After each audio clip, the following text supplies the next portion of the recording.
Hi friends, ಇಲ್ಲಿ ನಾನು ಬಾಳೆದಿಂಡು ತಗೊಂಡಿದ್ದೇನೆ. ಇದನ್ನು ಸಿಪ್ಪೆ ಎಲ್ಲ ಸಪ್ರೇಟ್ ಮಾಡುವ. ಅಷ್ಟರೊಳಗೆ ದಿಂಡು ಸಿಕ್ಕತ್ತೆ, ನೋಡೋಣ. ಆಮೇಲೆ ರೆಸಿಪಿ ಸ್ಟಾರ್ಟ್ ಮಾಡುವ. ಇನ್ನು ಬಿಡಿಸಲಿಕ್ಕೆ ಆಗುತ್ತೆ. ಇನ್ನೂ ತಿರುಳು ಸಿಕ್ಕಿಲ್ಲ. ನಾನು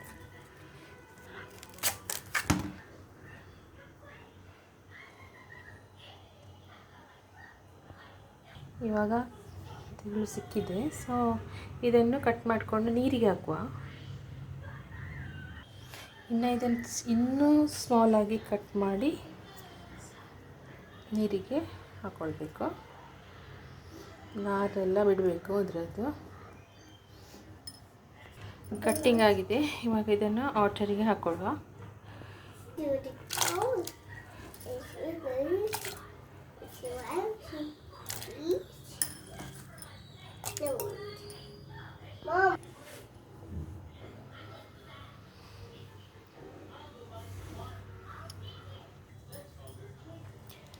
ಸಾಂಬಾರು ಪುಡಿ ಮಾಡಲಿಕ್ಕಂತಲೇ ನಾನು ಸ್ವಲ್ಪ ಸಾಮಾನಲ್ಲಿ ತೆಗೆದು ಮಿಕ್ಸಿಗೆ ಹಾಕಿಟ್ಟಿದ್ದೇನೆ. ಸಾಂಬಾರು ಪುಡಿ ಮಾಡುವ.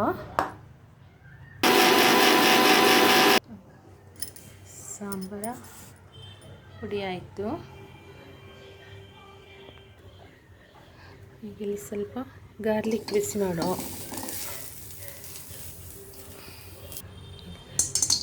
ಎಲೆಗಡಲೆ ಫ್ರೈ ಮಾಡ್ತಿರ್ತೇನೆ.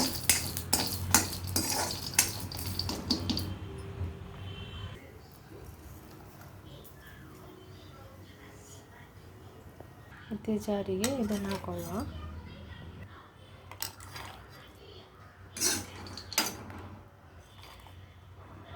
ಮಿಕ್ಸಿಗೆ ಹಾಕಿ ಸ್ವಲ್ಪ ಪುಡಿ ಮಾಡು, ತುರಿ ತುರಿಯಾಗಿ.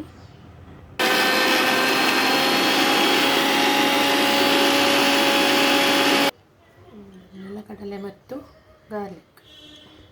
ಇಲ್ಲಿ ಟೊಮೆಟೊ ಮತ್ತು ಈರುಳ್ಳಿ ಕಟ್ ಮಾಡ್ಕೊಂಡಿದ್ದೀನಿ.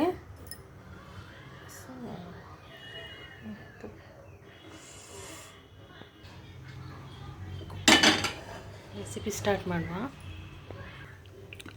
ಆಯಿಲ್ ಹಾಕ್ಕೊಂಡು ಮಸ್ಟರ್ಡ್ ಸೀಡ್ಸ್, ಸಾಸಿವೆ. ಇಲ್ಲಿ ಸಾಸಿವೆ ನೋಡಿ ಹುರ್ಕೊಳ್ತಿದೆ. ಇವಾಗ ಬೇಕಪ್ ಹಾಕೋಣ. ಆನಿಯನ್ ಹಾಕೋಣ, tomato,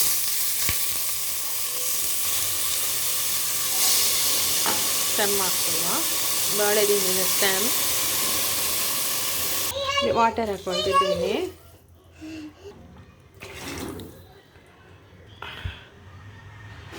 pink salt, turmeric.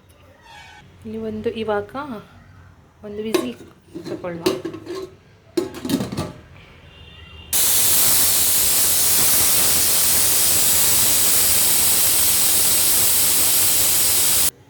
Whistle ಹೋಯ್ತು. ಗ್ಯಾಸ್ ಹತ್ತಿಸ್ಕೊಂಡಿದ್ದೀನಿ. ಇದು ಗಾರ್ಲಿಕ್ ಮತ್ತು ಕಡಲೆ ಪೇಸ್ಟ್ ಆಗ ಮಾಡಿದ್ದು. ಇದು ಸಾಂಬಾರ ಹುಡಿ.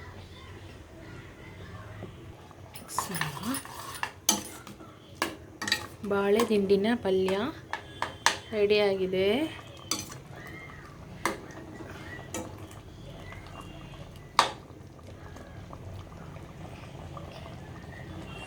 ಇಲ್ಲಿ ಸ್ವಲ್ಪ ಟ್ಯಾಮರಿಂಡ್ ವಾಟರ್ ಹಾಕ್ತಿದ್ದೀನಿ. ಟೇಸ್ಟಿಗೆ ಸ್ವಲ್ಪ ನೋಡಿ ಹಾಕ್ಕೊಳ್ಬೇಕು. Coriander leaves. ಇಷ್ಟ ಆದರೆ ಲೈಕ್ ಮಾಡಿ, ಶೇರ್ ಮಾಡಿ, ಫಾಲೋ ಮಾಡಿ, ಸಬ್ಸ್ಕ್ರೈಬ್ ಮಾಡಿ. Bye friends.